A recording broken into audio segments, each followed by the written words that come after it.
How to remove watermark in video CapCut. Hi there, today we'll learn how to remove the watermark or the CapCut's logo by the end of your video. So first thing you need to do is open CapCut and then try to create a new project. And as you can see here, by the end of the project that I'm creating, it automatically adds the CapCut's logo at the end of the video. So what we'll do here is we'll remove that. So by the time we will save the video, it does not have the logo of the CapCut incorporated.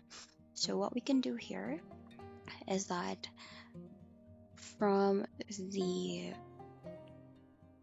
CapCut video, what you just need to do is to open the application.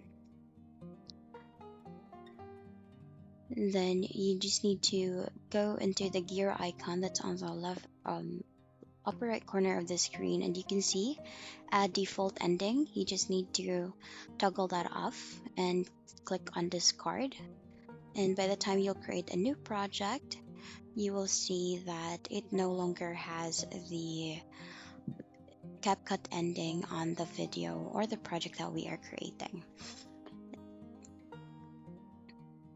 Okay, once done, you can click on save and export, and there you will have your video without the CapCut's logo after or at the end. So another way here is that you can open the video that we downloaded earlier, the one with the CapCut logo, or if you have any existing video that has a CapCut logo on it, you can just open that and create a new project with that using that video, and you can just simply click on that video and then click on split, and then you just need to delete the part where it shows the CapCut's logo. So there actually is an option.